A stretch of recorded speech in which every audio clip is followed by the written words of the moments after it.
Imagine descending into Winterfell's ancient crypts, where stone kings watch with granite eyes, and every echoing footstep whispers secrets older than the wall itself. Welcome to Whispered Sleep Sagas, where starlit tales unravel into dreams. Dim the lights, nestle into your coziest spot, exhale your cares, sink into softness, and let tonight's story, gentler than a hobbit's nap, carry you to sleep's cozy embrace. If this tale lulled you toward dreams, or made you chuckle like a fool tripping over his own torch, give it a like and subscribe. No pressure.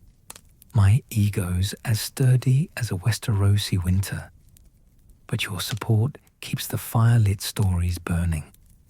The crypts of Winterfell stretch beneath the castle like a stone prayer to forgotten gods, their corridors carved from living rock by hands that turned to dust centuries before the first Targaryen ever dreamed of conquest.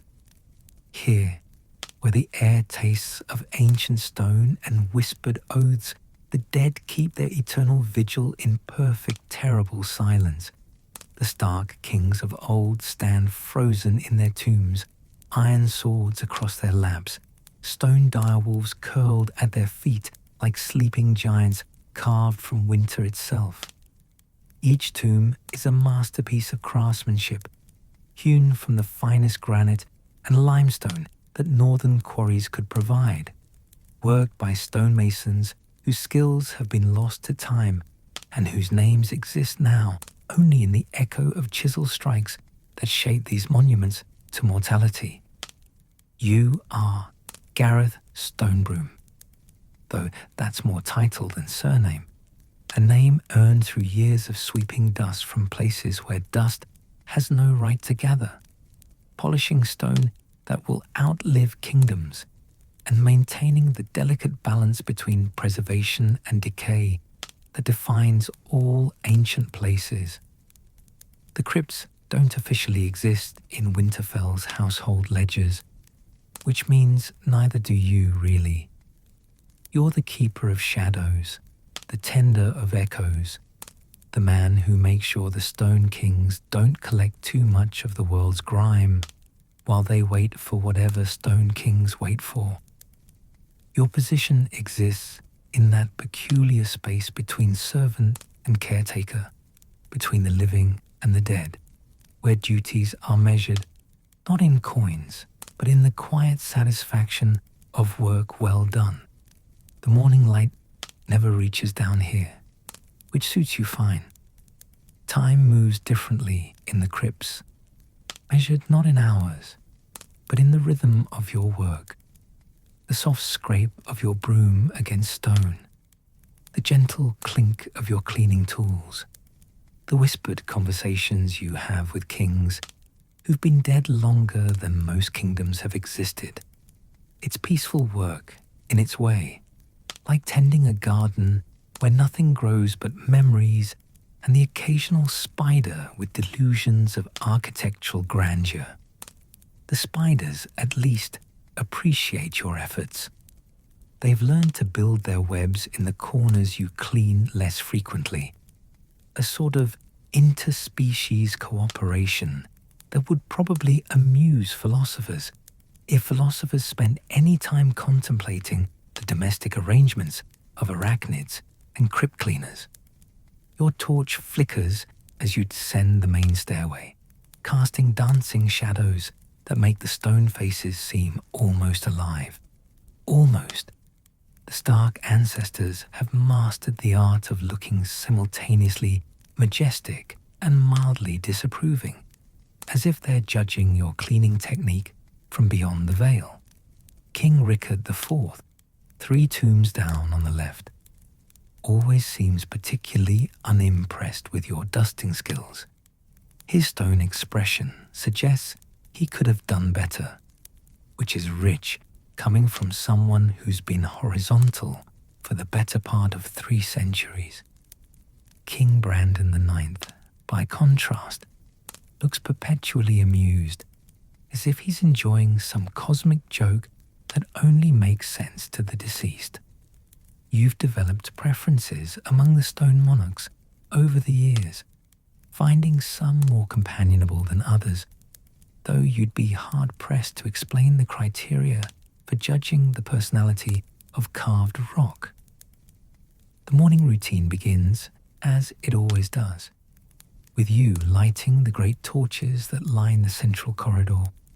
Each flame awakens with a soft whoosh, casting warm amber light across the carved walls where direwolf sigils watch with empty eyes. The fire drives back the darkness, but never completely. The shadows here are stubborn things, clinging to corners and crevices like cats who found the perfect hiding spot and refuse to be evicted. The torch lighting is almost ceremonial in its precision, each flame positioned to complement its neighbors, creating overlapping pools of light that push the darkness back into acceptable boundaries.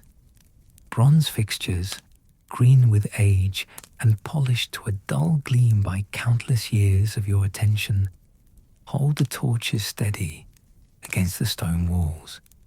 Each bracket was cast by smiths whose techniques have been refined over generations. The metal alloys chosen for their resistance to the underground dampness that seeps through even the best sealed stone. Your footsteps echo softly as you walk the length of the main hall, past tomb after tomb of long-dead lords and kings. The sound bounces off the vaulted ceiling and comes back to you changed, stretched and softened until it sounds almost like whispered conversations. The acoustics down here are peculiar. Sometimes you swear you can hear voices, though whether they're echoes of your own breathing or something else entirely, you've never quite decided. Better not to think too hard about it, really. The dead deserve their privacy, and you've got work to do. The ceiling itself is a marvel of engineering, supported by massive stone ribs that distribute the weight of the castle above across the living rock below. Generations of stonemasons have added their own touches to the construction. Small flourishes in the carving, subtle improvements to the structural design, decorative elements that serve no purpose beyond beauty and the human need to leave something behind. The first task of any proper day involves checking the torch brackets, not because they need checking particularly, but because routine is the backbone of sanity when you spend your days surrounded by centuries of deceased royalty. The bronze fixtures, green with age, hold steady in their stone moorings. Each one was crafted by smiths whose names are lost to time, their metalwork outlasting kingdoms and kings, and probably your own eventual replacement, whoever that unlucky soul might be. You've developed a system for the checking, a specific order that ensures every bracket receives attention. Every potential problem gets noticed before it becomes an actual problem. The bronze has developed its own character over the centuries, the patina telling stories of flame and smoke, of countless torch lightings and extinguishings, of the slow passage of time measured in the accumulation of soot and the gradual wearing away of decorative details. You pause at the tomb of King Brandon the Builder, or at least the tomb that claims to hold King Brandon the Builder. The historical accuracy of the deeper tombs is somewhat questionable, given that record-keeping in the early days of Winterfell was more concerned with survival than meticulous documentation. The carving is magnificent, even you have to admit, showing a stern-faced man with a beard that could hide small weapons and eyes that seem to follow you as you work. His stone direwolf is the size of a pony, all carved muscle and frozen snarl. The craftsmanship is so detailed You can almost see individual teeth, each one carefully shaped and positioned to create an impression of barely restrained ferocity. The sculptor, whoever they were, understood that the direwolf was more than just a decorative element. It was a symbol of the wild power that the early Starks had tamed, or at least negotiated with, to build their kingdom in the harsh north. "Morning, Your Grace," you murmur, dipping your head in what passes for a bow when you're holding a broom and a bucket of cleaning supplies. "Hope you slept well. No complaints about the accommodations, I trust. The mattress is perhaps a bit firm, but then again, you've had centuries to get used to it." The Stone King, predictably, offers no response, but you could swear his expression shifts slightly, just a tiny tightening around the eyes that suggests mild amusement. Or perhaps it's the torchlight playing tricks again. Down here, reality and imagination tend to blur together like watercolors in the rain. The boundary between what's real and what's merely hoped for becomes fluid in the deep places of the world, where time moves slowly and the distinction between living and dead becomes more philosophical than practical. Your cleaning kit is a marvel of practical simplicity, a collection of brushes ranging from delicate horsehair to sturdy boar bristle, cloths worn soft from years of use, and a selection of oils and polishes that smell of beeswax and something faintly floral that might once have been lavender.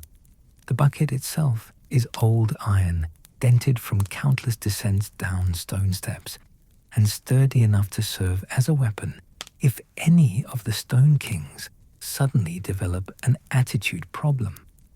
Each tool has been selected for its specific purpose, refined through years of trial and error until you've achieved something approaching perfection in the art of tomb maintenance. The horsehair brushes are perfect for delicate detail work, gentle enough to clean intricate carvings without causing damage. The boar bristle brushes tackle more stubborn accumulations of grime, their stiff fibers effective against years of accumulated dust and the occasional bird dropping from the rare occasions when living creatures venture into the crypts. The oils and polishes represent a more complex science, each formulation designed for specific types of stone and particular preservation challenges. The limestone tombs require different treatment than the granite ones, and the older carvings need gentler care than their more recent counterparts. You've learned to read stone like a book, understanding how different materials age and weather, how moisture affects various minerals, and how the subtle chemistry of preservation works in the controlled environment of the crypts.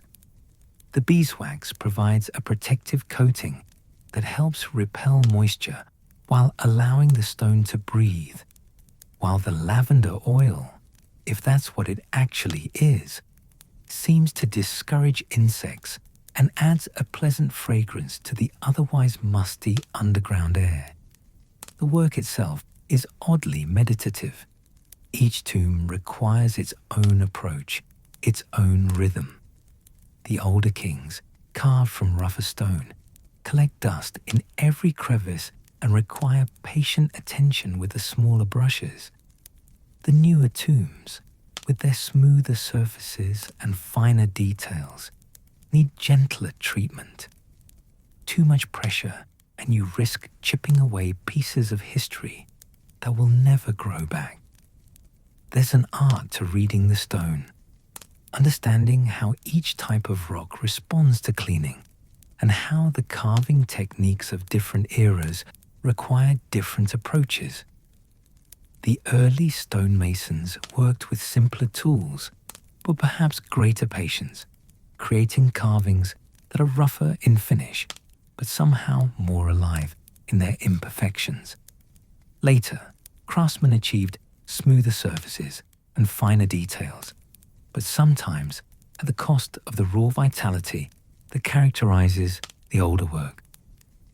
You start with King Richard II, a particularly imposing figure whose tomb features an intricate carving of his greatest victory, something involving wildlings and a bridge, if the stone relief is to be believed. The historical accuracy of these carved scenes is always questionable, but they tell stories nonetheless, and stories have their own kind of truth that transcends mere factual accuracy. The direwolf at his feet has one ear chipped, probably from some long-ago accident, giving it a slightly lopsided appearance that makes it look more approachable than its neighbors. You've always been fond of this particular wolf. It has character, the kind of imperfection that makes carved stone seem somehow more human. The dust comes away easily under your brush, centuries of accumulated grime lifting like a grey fog. Beneath, the stone reveals its true color, a warm grey that catches the torchlight and holds it, glowing softly in the underground dimness. The carving work emerges from under the dust like a drawing appearing on paper, each line and curve exactly as the stonemason intended all those years ago. It's like archaeology in miniature, revealing the past one brushstroke at a time. The process requires patience. Rushing leads to missed details, or worse, accidental damage to irreplaceable craftsmanship. You've learned to work slowly, methodically, letting the stone tell you how it wants to be cleaned. "Looking good, Your Grace," you tell the Stone King as you work around the base of his tomb. "Bit of a touch-up on the wolf's nose here. There we go. Handsome as the day you were carved. Though between you and me, I think the sculptor was having a bit of fun with that expression. You look like you're trying not to laugh at something." The cleaning process reveals details you'd forgotten were there. Tiny flourishes in the stonework, individual links in carved mail, the texture of fabric rendered in patient chisel work. Each tomb is a masterpiece, really, though you doubt many people take the time to appreciate the artistry. Most visitors to the crypts are in no mood for aesthetic contemplation, being either grieving relatives or the occasional lord showing off the family history to impressed guests who'd rather be anywhere else. The irony isn't lost on you that the finest artworks in the castle are hidden away in the depths, appreciated mainly by a single caretaker and an audience of carved kings who are in no position to offer constructive criticism. As you work your way down the corridor, the familiar rhythm of the task settles over you like a comfortable cloak. Brush, wipe, polish, move on. The motions are automatic after so many years, leaving your mind free to wander through thoughts as winding as the crypt corridors themselves. Sometimes you think about the lives these stone figures once lived, the battles they fought, the loves they knew, the decisions that shaped kingdoms. Other times, you wonder about more practical matters, like whether the kitchen staff remembered to save you any of the good bread, or if that loose stone in the third corridor has worked itself any looser, or whether the new scullery maid will prove as reliable as her predecessor in leaving your meals at the top of the stairs. The loose stone in question has been a minor obsession of yours for months now. It's nothing dramatic, just a single block in the wall that shifts slightly when you brush against it, making a soft scraping sound that shouldn't be there. You've mentioned it to the castle's steward twice, but maintenance requests for the crypts tend to fall somewhere between low priority and completely forgotten. which is fair enough, really. The dead aren't particularly demanding tenants, and their complaints department consists mainly of mysterious echoes and the occasional cold draft that might or might not have supernatural origins. The steward, Meister Aldwin, is a practical man with practical concerns about the practical world above ground. His domain includes the proper functioning of kitchens and stables, the maintenance of walls and towers, the organization of supplies, and the management of servants who deal with the living rather than the dead. The crypts, while technically part of his responsibility, exist at the very bottom of his priority list, somewhere below repairing chicken coops and well below addressing complaints about the quality of the servants' hall porridge. You understand his perspective, even if you don't entirely agree with it. The dead may not complain, but they deserve the same care and attention as any other residents of the castle, albeit with fewer requirements for food and considerably less concern about the quality of their accommodations. You're contemplating this very stone when your elbow catches the edge of your bucket, sending it clattering across the floor in a symphony of echoing metal. The sound bounces off every surface, multiplying and growing until it sounds like a dozen buckets, all staging their own personal rebellions against the laws of physics and common decency. In the profound silence that follows, you can almost feel the disapproval radiating from every stone face in the vicinity. The echoes take their time dying away, bouncing from wall to wall like gossip spreading through a crowded hall, each repetition slightly different from the last, until the final whispers fade into the familiar underground silence. "Sorry about that," you mutter to the assembled royalty. "Bit clumsy today. Must be all that porridge at breakfast. Makes a man sluggish. Or perhaps it's just the company. Prison company accepted. Of course. You're all perfectly charming conversationalists, if a bit on the quiet side." You retrieve the bucket, grateful that it had been mostly empty when it decided to explore the acoustics of ancient stonework. A few drops of cleaning solution have spattered the floor, but nothing that won't dry without leaving permanent stains. The incident does remind you to pay attention to your surroundings, though.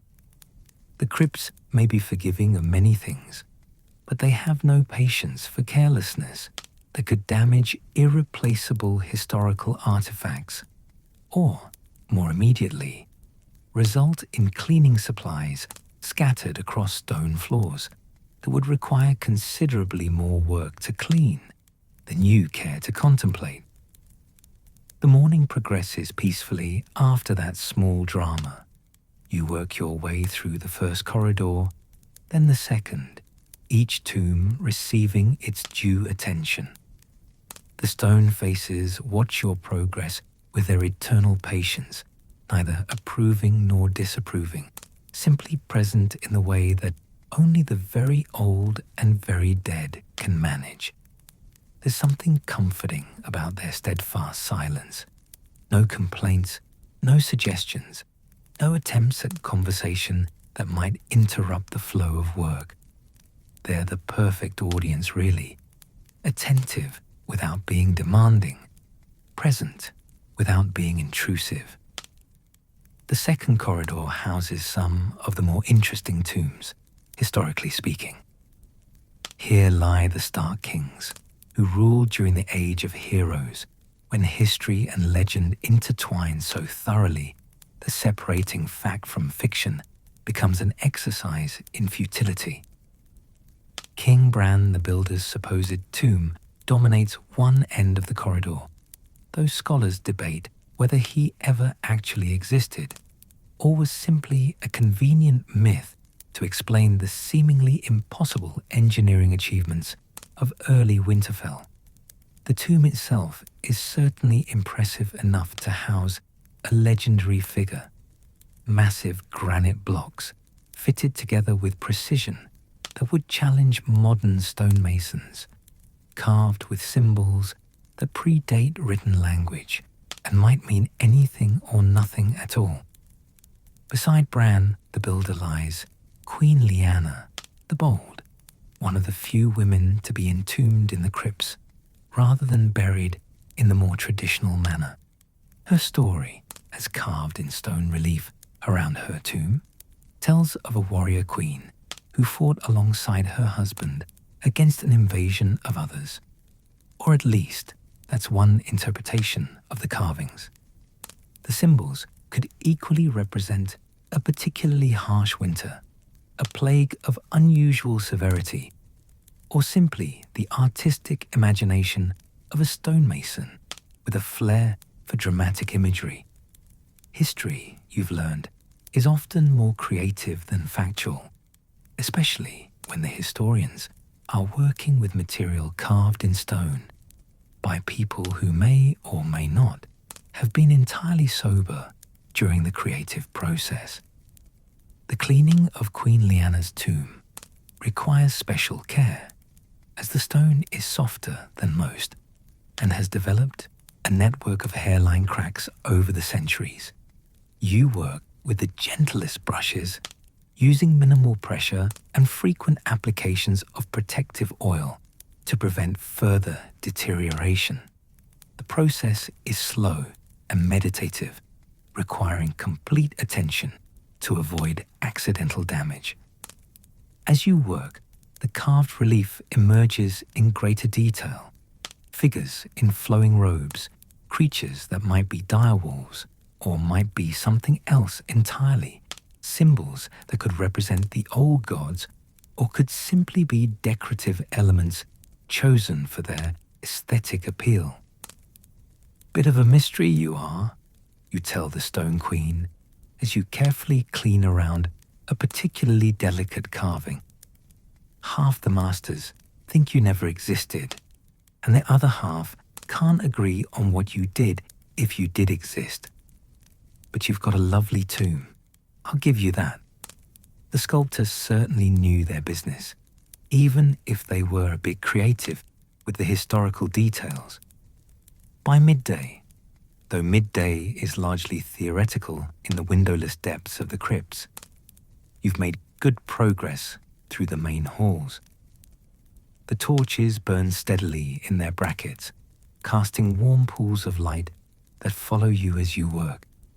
The shadows retreat reluctantly, gathering in distant corners where they plot their inevitable return.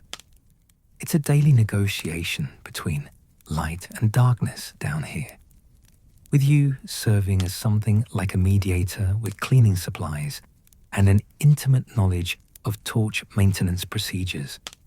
Your stomach announces its presence with a rumble that echoes almost as impressively as the fallen bucket.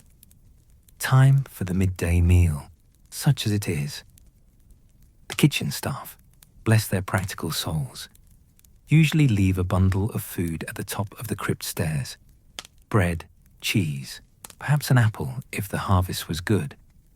Nothing fancy, but sufficient for a man whose dining companions are carved from stone and unlikely to judge the quality of his lunch or engage in dinner conversation that extends beyond appreciative grunts and the occasional comment about the weather above ground. The kitchen staff has developed its own relationship with your peculiar position in the castle hierarchy. To them, you're something between a servant and a specialist, someone who performs necessary work but in a location so removed from their daily concerns that you might as well be working on the moon. They're unfailingly polite and reasonably generous with the meal portions, but there's always a slight uncertainty in their interactions, as if they're not quite sure how to categorize someone who spends his days among the dead and seems perfectly content with the arrangement. You climb the stairs slowly, giving your knees time to adjust to the change from level corridors to ascending steps.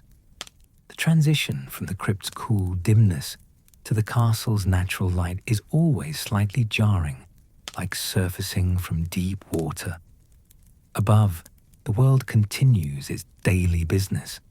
Servants hurrying through corridors, guards changing shifts, lords and ladies pursuing whatever it is lords and ladies pursue when they're not visiting crypts or commissioning new tombs.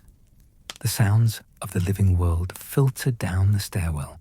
Conversations, footsteps, the distant clatter of kitchen work, the occasional bark of dogs in the courtyard, creating a constant reminder that life continues above while you tend to the silent world below.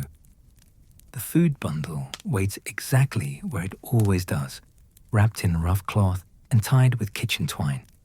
Today's offering includes a heel of dark bread, the smells of herbs and honest grain, a wedge of yellow cheese that smells pleasantly sharp, and, unexpected luxury, a small jar of honey with a wooden spoon carefully wrapped beside it. Someone in the kitchen is feeling generous, or perhaps they've finally noticed that the crypt cleaner exists and might appreciate the occasional sweetness in his diet. The honey is golden and thick, probably from the castle's own hives, and carries the faint floral scent of whatever flowers the bees have been visiting in the godswood and the surrounding countryside. You carry your meal back down into the crypts, settling on the wide stone step that serves as an informal dining spot. The position provides a good view of the main corridor, while keeping you out of the way of any potential visitors who might object to sharing their ancestral burial ground with someone eating lunch. The honey transforms the simple bread into something approaching a feast, golden sweetness complementing the bread's earthy flavor and creating a combination that would satisfy far more sophisticated palates than your own. The cheese provides a satisfying sharpness that clears the head and prepares the palate for the afternoon's work, while the bread offers the solid sustenance needed for several more hours of physical labor. Simple pleasures, perhaps, but genuine ones.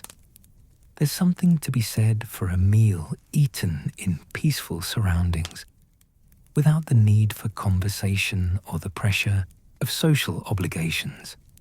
The Stone Kings make excellent dining companions in their own way, present but not intrusive, dignified without being demanding, and completely uncritical of your table manners or the speed at which you consume your food.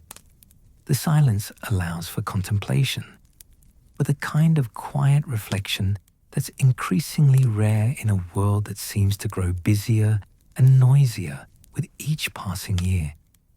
As you eat, you let your gaze wander over the familiar scene, the neat rows of tombs, the flickering torches, the play of light and shadow across carved stone. It's not a view that would inspire poets or painters, but it has its own austere beauty. There's honesty in stone, a permanence that wood and flesh lack. These kings and lords may be long dead, but their tombs will outlast the castle above, probably outlast the kingdom itself. In a world where everything changes and nothing lasts, there's comfort in tending to something that was built to endure. The architectural achievement alone is worthy of admiration.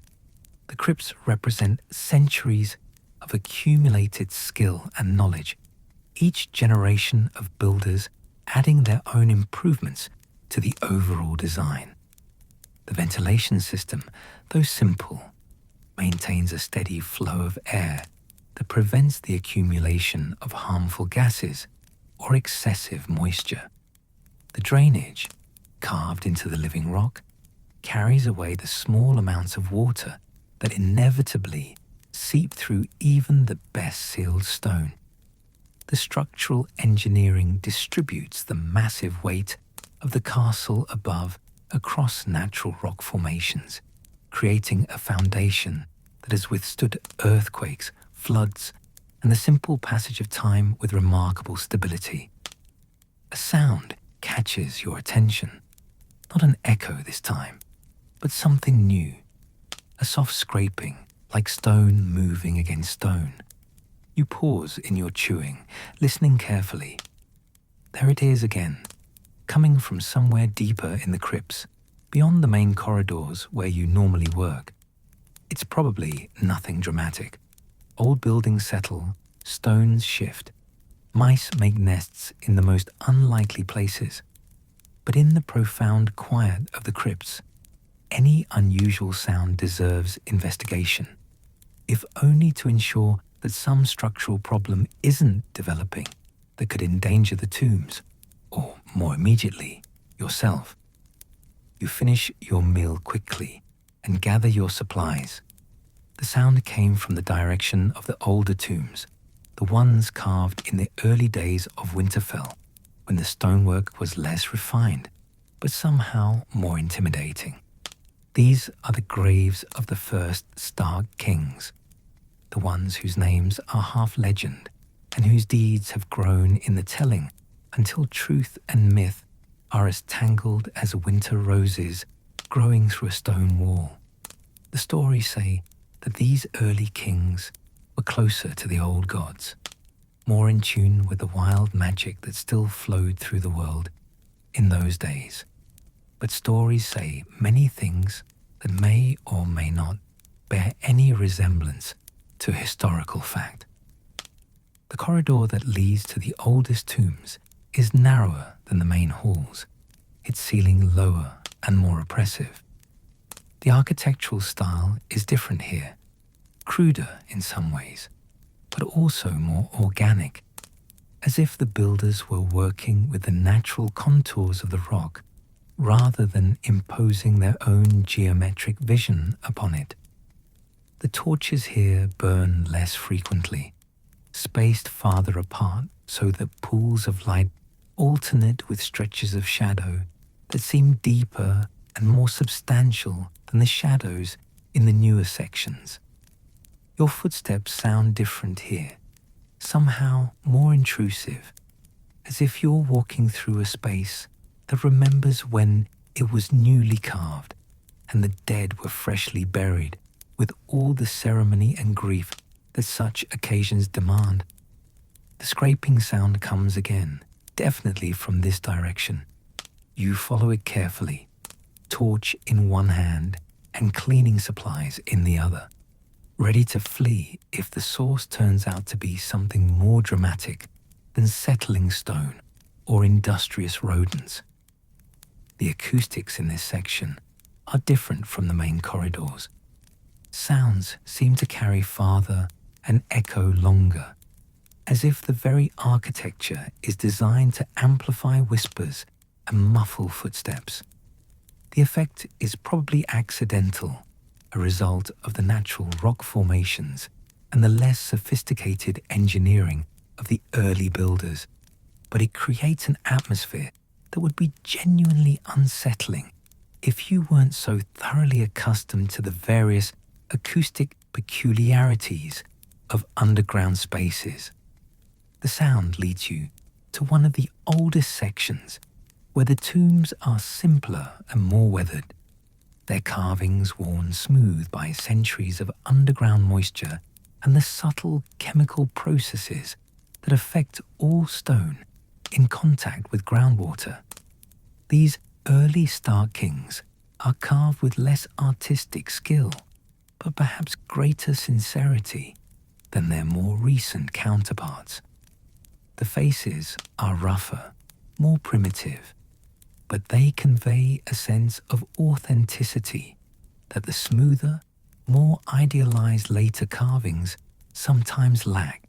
These look like real people rather than idealized symbols of kingship, complete with asymmetrical features and the kind of minor imperfections that mark actual human faces rather than artistic interpretations of human perfection. And there, carved into the wall between two ancient tombs, you spot something you've never noticed before. A direwolf sigil, but different from the others. This one is smaller, more delicate, and positioned at exactly the height where a working man might notice it while going about his daily tasks. The carving shows a direwolf in profile, its head raised as if howling, surrounded by what might be runes or might simply be decorative flourishes worn smooth by time.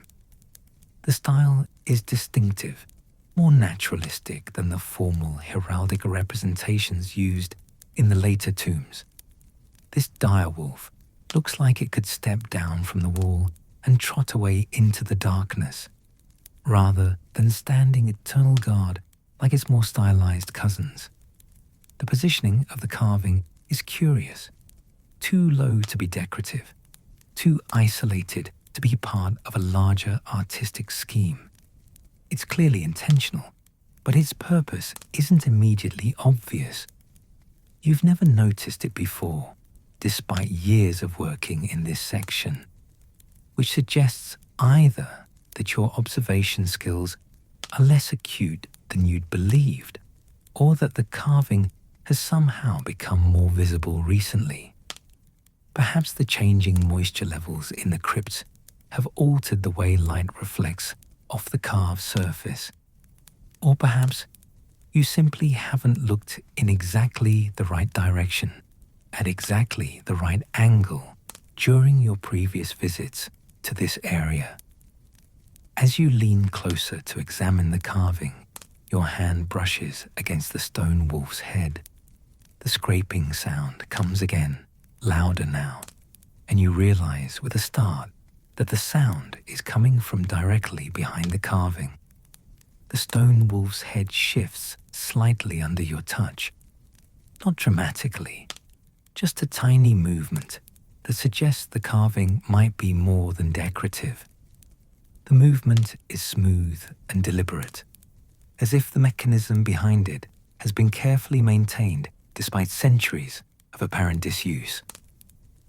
Well, you murmur to the watching Stone Kings. That's new, or old, depending on how you look at it. Definitely unexpected, though. You press more firmly against the carving, and the wolf's head depresses into the wall with a soft click that echoes through the corridor like a whispered secret. The scraping sound intensifies, accompanied now by a deep grinding rumble that seems to come from the bones of the earth itself. Then, with a grinding rumble that makes your teeth ache and your torch flame flicker, a section of the wall swings inward, revealing a narrow passage that disappears into absolute darkness beyond the reach of your torchlight. For a long moment, you simply stare at the opening, your mind struggling to process the implications of what you've discovered. Secret passages in ancient castles are the stuff of stories and songs, not the daily experience of crypt cleaners with practical concerns about torch maintenance and stone polishing. But here it is, as real as the cleaning supplies in your hands, and considerably more mysterious than anything in your normal working day. The passage entrance is cunningly concealed, designed to look like nothing more than a natural variation in the stone wall until the hidden mechanism is activated. The engineering required to create such a device and to maintain its functionality over centuries of disuse speaks to a level of skill and forethought that exceeds anything you've encountered in your years of working with ancient stonework. The passage is narrow, wide enough for one person, but not much more. The walls are rough-hewn stone, older and cruder than the finished corridors of the main crypts. Your torch reveals perhaps 10 feet of the passage, before the light fails against the darkness beyond. But the air that flows from the opening carries a different scent. Not the familiar smell of the crypts, but something earthier, wilder, touched with minerals and underground water. There's also something else, a faint, organic scent that might be roots or might be something less easily identified. The air movement suggests that the passage connects to some larger space, possibly even to the surface, though whether that connection still functions after centuries of potential neglect remains to be seen.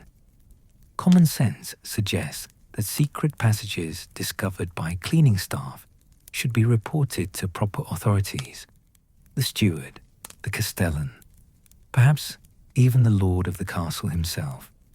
But common sense also recognizes that proper authorities have a tendency to restrict access to interesting discoveries, and you've grown rather fond of your solitary work in the crypts.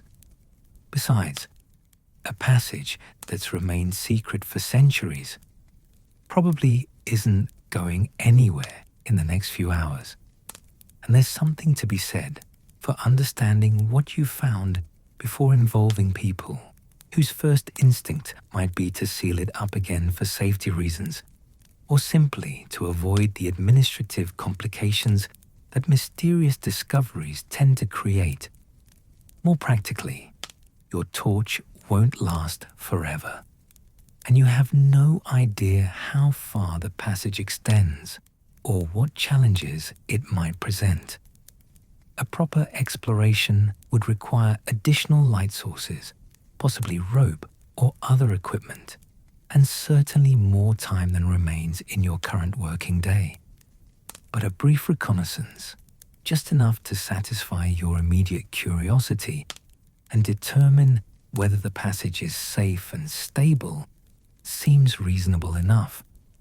After all, part of your job involves ensuring the structural integrity of the crypts, and a newly discovered passage could represent either a fascinating historical artifact or a potential safety hazard, depending on its condition and construction. You step carefully into the passage, torch held high and cleaning supplies balanced in your other hand. The floor is uneven but solid, carved from the same living rock as the main crypts, but with less attention to comfort or aesthetics. This passage was built for function, not display, a working tunnel for people who had practical rather than ceremonial purposes. The walls bear occasional marks, chisel scars mostly, but also scratches that might be tally marks or might be something else entirely. Someone spent considerable time down here, long ago, working by torchlight just as you are now.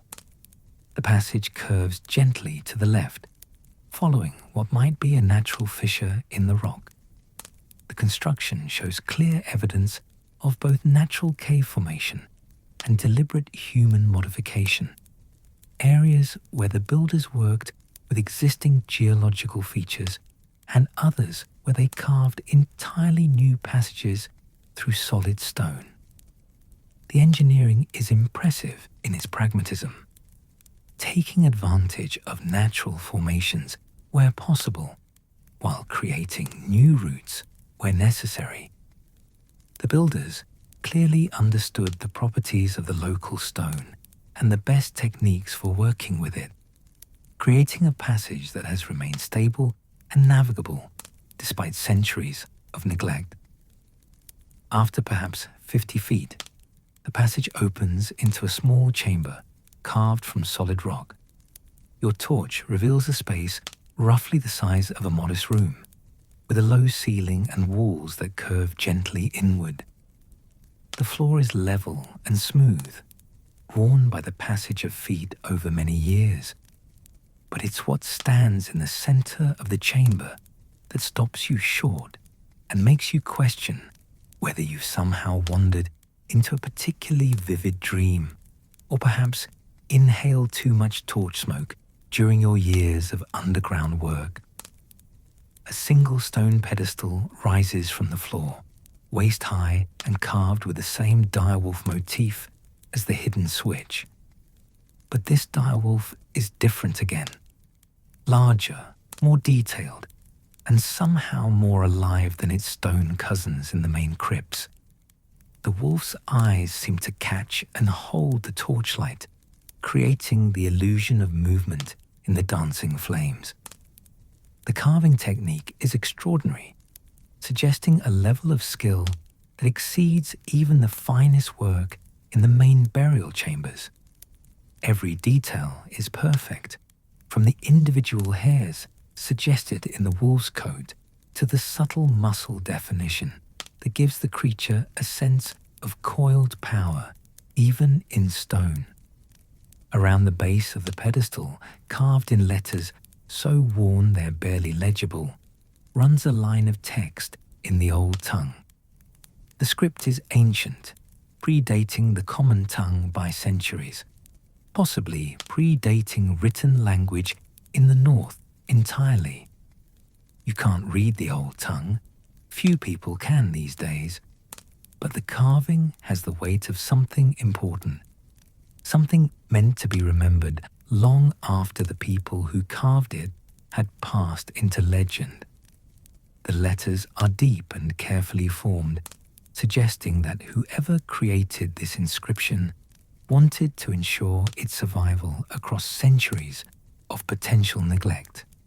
The pedestal itself is empty, its flat top bearing only the outline of something that once rested there. The outline is roughly rectangular, about the size of a large book or a small chest, with subtle indentations that suggest whatever object it held was both heavy and regularly handled. The stone shows signs of careful polishing around the outline, as if someone once took great care to keep both the pedestal and its burden clean and well maintained.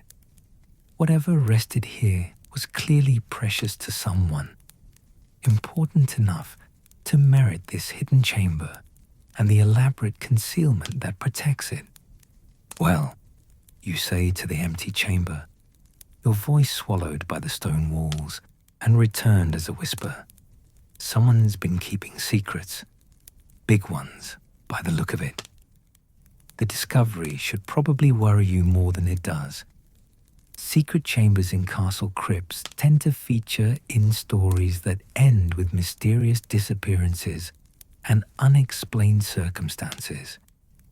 But there's something peaceful about this hidden space, something that suggests its secrets are old and harmless rather than dark and dangerous. The chamber has the feel of a place that was important once, but has been sleeping peacefully for many years, waiting patiently for someone curious enough to disturb its rest. You set your cleaning supplies down carefully and begin to explore the chamber more thoroughly. The walls bear more of the faded carvings, dire wolves in various poses, intertwined with what might be tree branches or might be antlers. The style is different from the formal tomb carvings in the main crypts, more naturalistic and somehow more alive. These carvings tell a story, though what story remains hidden in stone and shadow.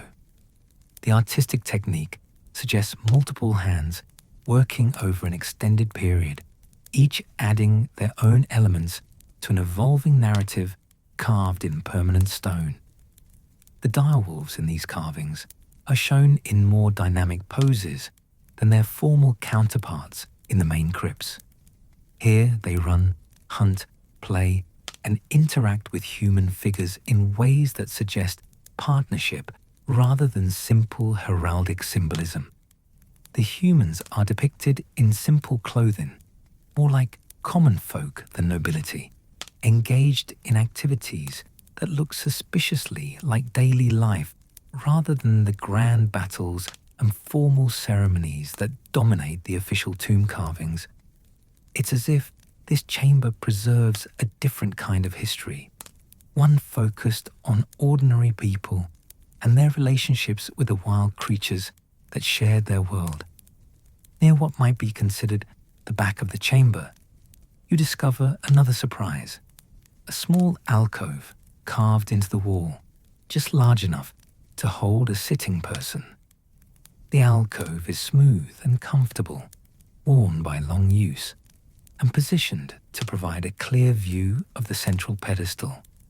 Someone spent many hours here, watching and waiting for something that may never have come.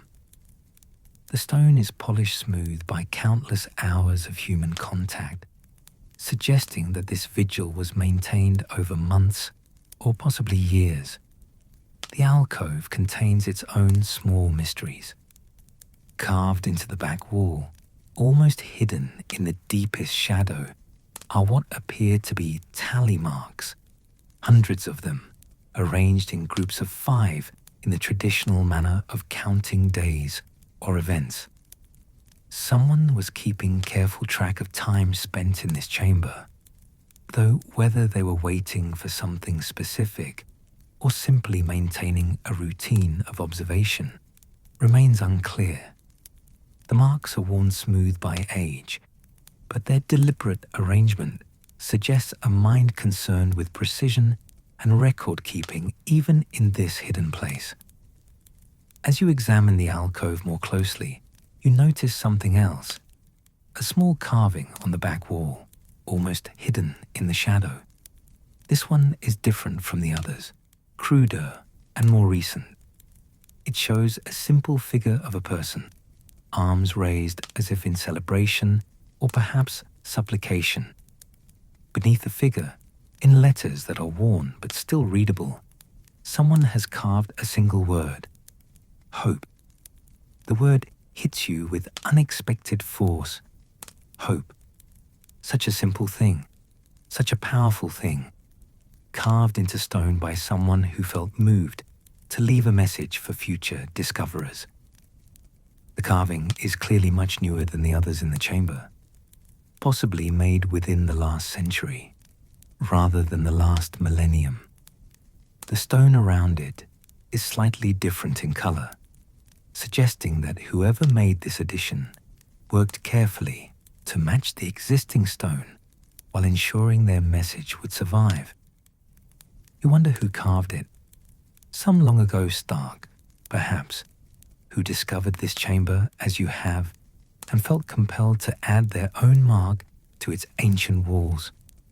Or perhaps a servant like yourself who stumbled upon this hidden place and wanted to leave something of themselves behind, a small marker of their passage through history. The word itself suggests someone who found reason for optimism even in the dark depths of the earth, surrounded by the monuments of the dead. There's something profoundly moving about that simple declaration of faith in the future, carved into stone that has already outlasted empires. You sit in the alcove for a moment, resting your cleaning supplies and letting the silence of the hidden chamber settle around you. The torch flame dances steadily, casting shifting patterns on the carved walls. The air is still and cool, carrying the faint mineral scent of deep stone and ancient water. This is a place outside of time, removed from the daily concerns of castle life and torch maintenance and proper cleaning schedules. Here, surrounded by mysteries carved in stone and secrets that have waited centuries for discovery, the ordinary concerns of the world above seem distant and somehow less important. But responsibility calls, even in hidden chambers. Your torch won't burn forever, and there are still tombs in the main crypts that need attention. The afternoon shift requires its own rhythm, its own careful attention to detail. You rise from the alcove reluctantly, gather your supplies, and take one last look around the secret chamber. The pedestal stands empty in the center, its missing burden a mystery that may never be solved. The carved direwolves watch from the walls, their stone eyes holding secrets older than kingdoms. The word hope waits in its alcove, patient and enduring as the stone that holds it. You make your way back through the narrow passage, emerging into the familiar corridors of the main crypts with something like relief. The secret chamber will keep its mysteries. You'll return to explore it properly another day, perhaps with additional torches and more time to examine the carvings in detail. For now, it's enough to know that it exists, that Winterfell holds depths even its cleaning staff haven't fully explored. The discovery adds a new dimension to your daily work, a sense that even the most familiar places can surprise you if you pay attention to the right details. The afternoon work progresses with its usual steady rhythm, but you find yourself glancing more frequently at the walls, wondering what other secrets might be hidden behind familiar stone faces. The crypts, which had seemed so thoroughly known after years of daily cleaning, suddenly feel larger and more mysterious. Every shadow might hide a passage, every carving might conceal a switch. The revelation that the walls you've been cleaning for years might hide chambers full of ancient mysteries transforms the very nature of your work from simple maintenance to something approaching archaeological investigation. You're polishing the sword of King Tauren the Last when you hear the voices, not the usual echoes of your own breathing, but actual human conversation filtering down from the world above. Visitors to the crypts are rare but not unknown, usually family members paying respects, or the occasional lord showing off the ancestral burial ground to important guests. The voices carry clearly in the underground acoustics, allowing you to gauge their approach and prepare for the inevitable awkwardness of being discovered among the tombs with cleaning supplies and potentially suspicious knowledge of secret passages. The voices grow closer, accompanied by the sound of footsteps on stone stairs. Multiple people moving carefully, but without the hushed reverence that usually characterizes visits to the dead. This sounds more like a working party than a ceremonial visit, which could mean anything from routine maintenance to historical research, to the kind of official investigation that makes life complicated for people who discover secret chambers and fail to report them immediately to proper authorities. You continue your work, making yourself as unobtrusive as possible. Most visitors prefer to conduct their business without being reminded that the crypts require daily maintenance by living, breathing staff members. There's something about the presence of the custodial staff that breaks the solemn mood that people expect when visiting the dead. A reminder that death itself requires ongoing practical support from the living. Better to remain quietly busy with your polishing and let the visitors conduct their business without unnecessary interruption. 3 figures emerge from the stairwell, 2 adults and a child, all dressed in the practical wool and leather of castle residents rather than the fine clothes of nobility.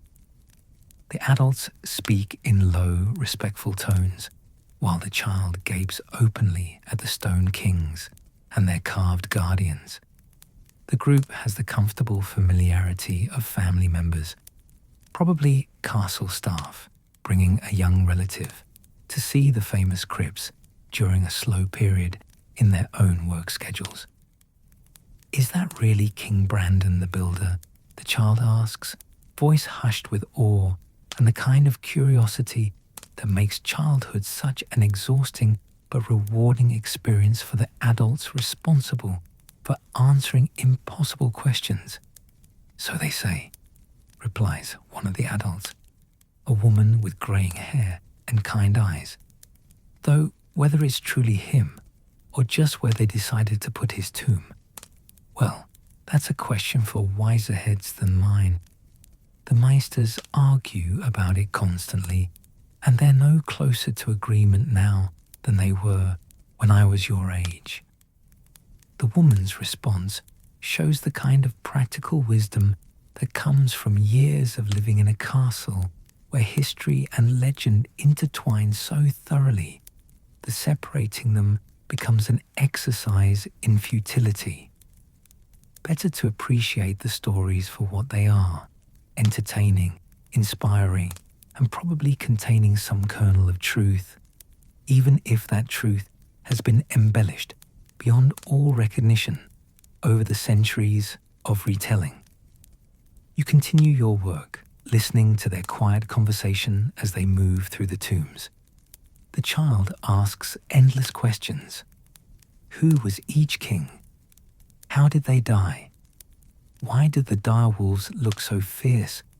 Whether any of the stone figures ever come to life at night? While the adults provide what answers they can. It's a common scene, really, this passing down of history from one generation to the next. The way knowledge travels through families like water flowing downhill. The child's questions revealed the same curiosity that probably led to your own discovery of the secret chamber, the kind of restless inquisitiveness that refuses to accept that familiar things are necessarily fully understood. The man in the group, distinguished by a greying beard and the calloused hands of someone who works with tools, seems particularly knowledgeable about the construction details of the tombs. His explanations to the child include information about stonework techniques, carving methods, and the practical challenges of building underground chambers that must remain stable for centuries. His knowledge suggests either formal training in masonry or long experience working with ancient stonework, possibly both. As they work their way deeper into the crypts, you hear the child gasp with delight. Look, there's a man cleaning the tombs. Is he a ghost? The adults chuckle softly, and you look up from your polishing to find 3 pairs of eyes watching you with friendly curiosity. The child, a girl of perhaps 8 or 9 years, bounces on her toes with barely contained excitement. Her energy and enthusiasm provide a stark contrast to the solemn atmosphere usually associated with burial chambers. But somehow the effect is more refreshing than inappropriate. Not a ghost, you say mildly, setting down your polishing cloth and offering what you hope is a reassuring smile. Just the cleaning staff. Someone has to keep the dust off the kings after all. Can't have them looking shabby when visitors come to call. Do you talk to them? The child asks eagerly, apparently untroubled by the possibility of conversational relationships with stone figures. Do they talk back? Do they tell you stories about the old days? The question reveals the kind of logical thinking that characterizes childhood. If the stone kings are important enough to merit elaborate tombs and daily cleaning, surely they must have opinions about their accommodations and stories to share about their former lives. The adult notion that death represents the end of personality and communication strikes children as unnecessarily limiting, particularly when the dead are preserved in such impressive and lifelike stone representations. Well, you say, considering the question seriously, they're very good listeners. Not much for conversation, though. Bit one-sided, really. They occasionally offer opinions about my cleaning technique, but mostly through meaningful looks rather than actual words. King Rickard there has very definite ideas about proper stone polishing, though he's too polite to complain directly. The child giggles, and even the adults smile. You find yourself chatting with them for several minutes, explaining the basics of crypt maintenance and answering the child's increasingly creative questions about life among the dead kings. The conversation is pleasant, this brief human contact, a reminder that your work serves a purpose beyond mere tidiness. These tombs are part of living history, connecting present generations to their past through carefully preserved stone monuments that require ongoing care to maintain their dignity and significance. The woman asks thoughtful questions about the preservation techniques you use, showing genuine interest in the practical aspects of maintaining ancient stonework.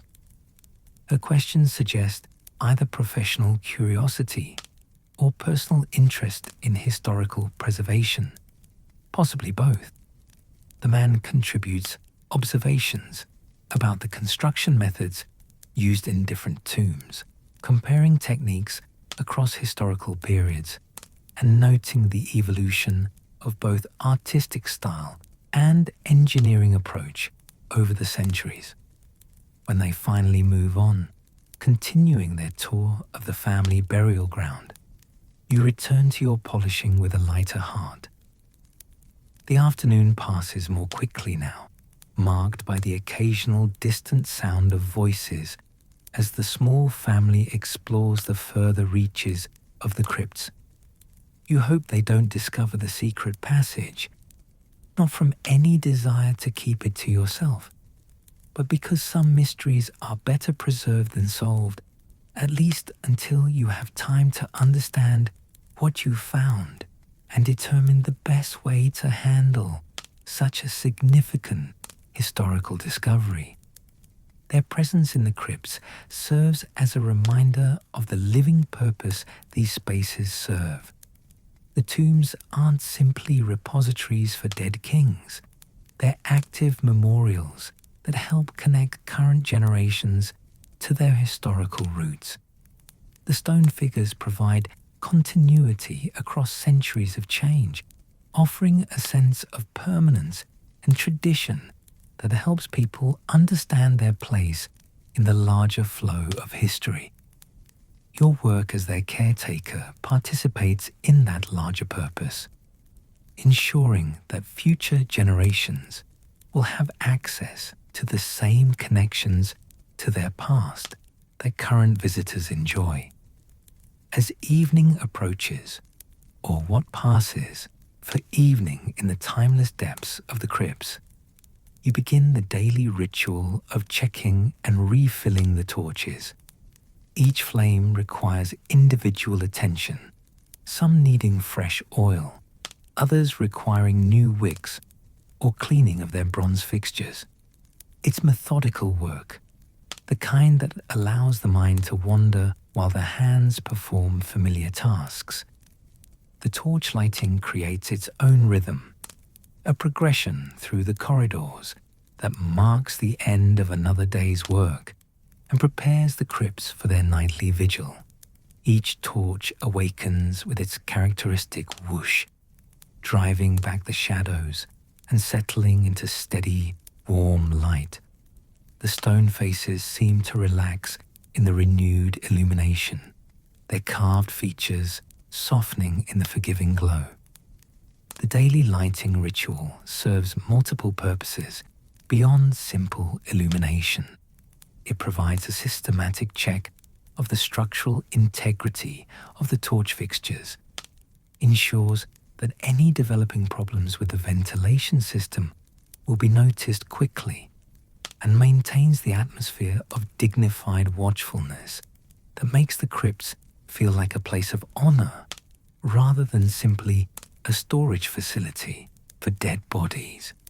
You're refilling the oil reservoir of a particularly temperamental torch, one that tends to smoke excessively if the wick isn't trimmed to exactly the right length. When you hear it again, The whispered echo that might be voices, might be wind, might be nothing more than the sound of your own breathing distorted by stone corridors and the acoustic peculiarities of underground spaces.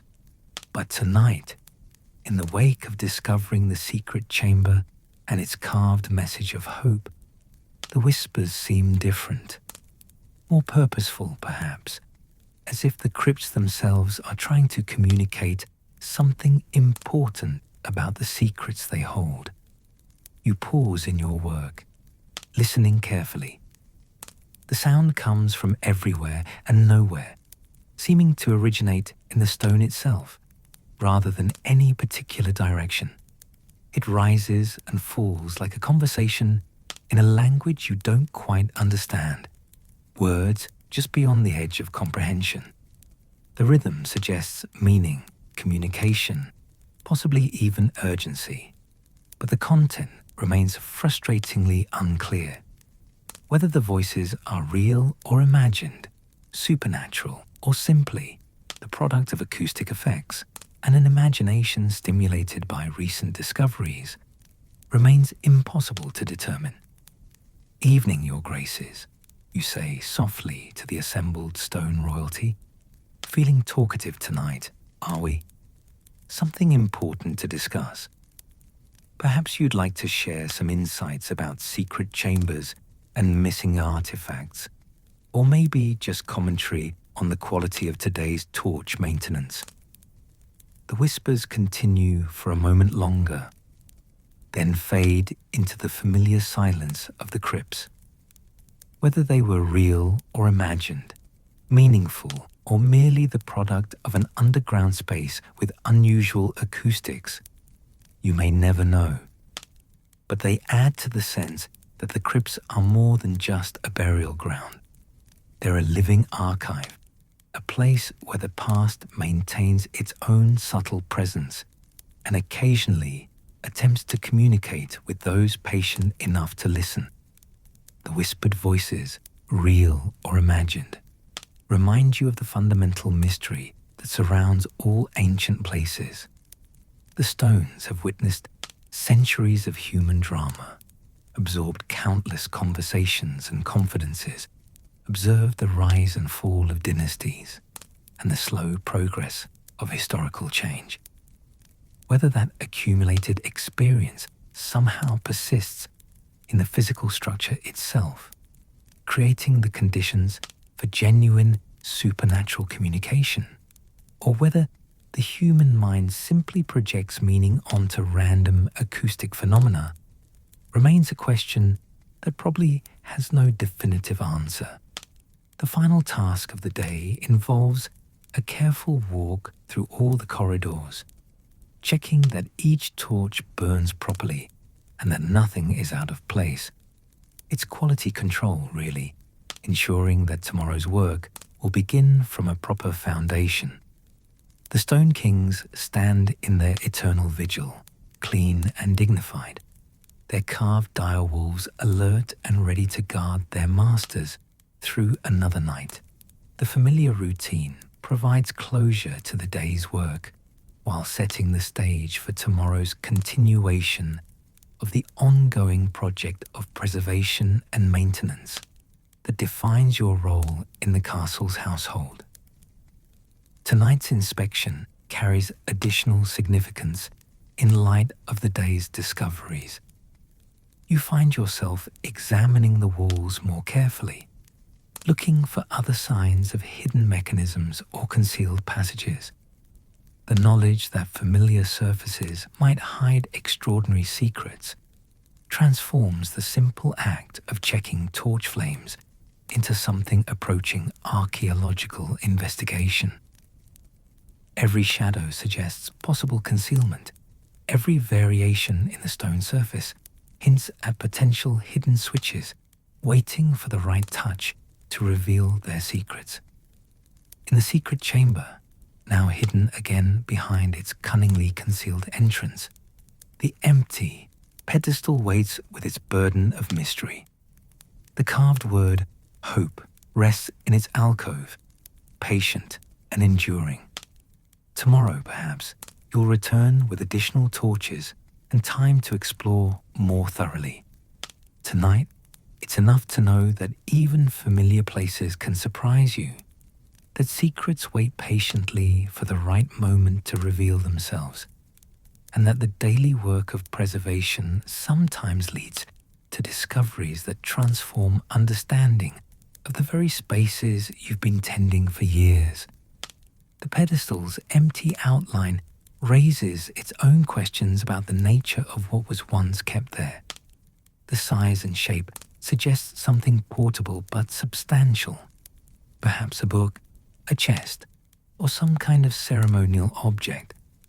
The careful positioning of the alcove suggests that whatever the pedestal held was meant to be observed, studied, or venerated by someone who spent considerable time in the hidden chamber. The tally marks in the alcove indicate a vigil that lasted months or possibly years, someone maintaining watch over whatever precious thing once rested on the carved stone surface. As you climb the stairs toward the world above, your day's work complete. You carry with you the satisfaction of duties properly performed and mysteries properly discovered. The crypts of Winterfell rest in their clean, well-tended silence, watched over by stone kings and tended by a cleaner who has learned to find wonder in the most unlikely places. The discovery of the hidden chamber adds a new dimension to your understanding of your workplace, transforming it from a familiar environment into a landscape of potential discoveries and unresolved historical questions. Behind you, the torches burn steadily in their bronze brackets, casting warm light on carved faces that have watched the rise and fall of kingdoms. The whispers, real or imagined, settle into the comfortable silence of stone and shadow. And somewhere in the hidden depths, a single word carved in ancient stone continues its patient vigil. Hope. The word carries weight beyond its simple meaning, representing the faith of whoever carved it that the future would bring understanding, discovery, and the kind of positive change that makes endurance worthwhile. The stairs carry you up toward the living world, where dinner waits and tomorrow brings its own possibilities. But part of you remains below, in the peaceful depths where history sleeps and secrets wait patiently for those curious enough to look beyond the familiar surfaces of daily routine. The knowledge that your workplace contains unexplored mysteries adds excitement to the prospect of tomorrow's work, transforming routine maintenance into an ongoing adventure of discovery and historical investigation. In the crypts of Winterfell, where stone kings dream their stone dreams and dire wolves stand eternal guard, the work of preservation continues. Tomorrow will bring its own dust to sweep, its own torches to tend, its own small mysteries to discover. And in the hidden chamber, the empty pedestal stands ready to guard whatever secrets the future might choose to reveal. The carved dire wolves on the chamber walls maintain their vigilant watch, protecting ancient mysteries that have waited centuries for the right person to stumble upon them and begin the patient work of understanding their significance. The cleaning tools rest easy in your hands as you emerge into the castle proper, your day's work complete and your heart strangely full. Some jobs offer fame and fortune, others provide power or prestige. But there's something to be said for work that connects you to history, that makes you a guardian of memory and a keeper of stories carved in stone. The discovery of the secret chamber validates the importance of your daily labor, revealing that even the most mundane tasks can lead to extraordinary discoveries when performed with attention and care. As you settle into your evening meal, simple fare made rich by honest labor and the satisfaction of a day that brought unexpected discoveries, you reflect on the day's revelations. The crypts, familiar as your own reflection after years of daily work, have revealed new depths and possibilities. Tomorrow's cleaning will carry the added pleasure of knowing that beneath the routine lies mystery. Beneath the familiar waits the unknown, and beneath the surface of even the most thoroughly known places hide secrets that can transform understanding in an instant. The bread tastes better tonight, somehow enhanced by the day's discoveries and the knowledge that your simple work participates in the larger project of preserving history and maintaining connections between past and present. The cheese seems sharper, the ale more refreshing, all the simple pleasures of daily life enriched by the excitement of discovery and the anticipation of future revelations. There's something deeply satisfying about work that reveals new dimensions of itself. Just when you think you understand it completely, your small quarters above the crypts provide a comfortable refuge after the day's labors and discoveries. The simple furnishings, a bed, a table, a chair, and a small fireplace, represent everything necessary for a life focused on essential rather than decorative concerns. The proximity to your work eliminates the need for daily travel, while ensuring that you're available for any emergency maintenance that might be required. More importantly, it places you at the center of the mysteries you've devoted your life to preserving, making you a permanent resident of the boundary between past and present. The Stone Kings of Winterfell sleep peacefully in their clean, well-tended tombs, watched over by a cleaner who has learned that the most extraordinary discoveries often wait in the most ordinary places.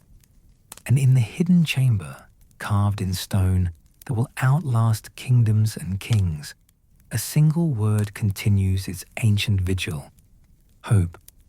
The word serves as a reminder that even in the depths of the earth, surrounded by monuments to mortality, the human spirit continues to believe in the possibility of positive change and meaningful discovery.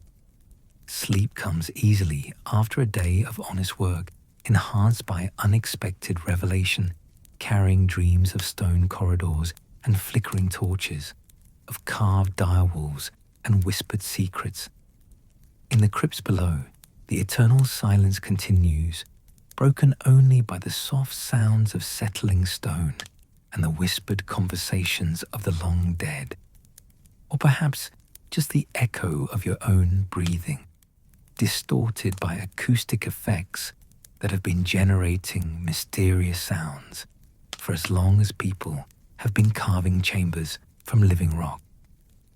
And tomorrow, the work begins again, but with the added dimension of knowing that familiar places can still surprise. The routine tasks can lead to extraordinary discoveries, and that the patient work of preservation sometimes reveals secrets that transform understanding of the very spaces you've been tending with such care. The hidden chamber waits for further exploration, its mysteries intact and its carved message of hope, ready to inspire whoever takes the time to discover its ancient wisdom. The golden banners sway in stillness, the last thread snipped, and sleep settles over Caster Berkshire like a velvet cloak. If tonight's tale brought you peace, or made you smile at a lion stitched with one too many teeth, gently like and subscribe. No pressure. My worth isn't pinned to gold thread.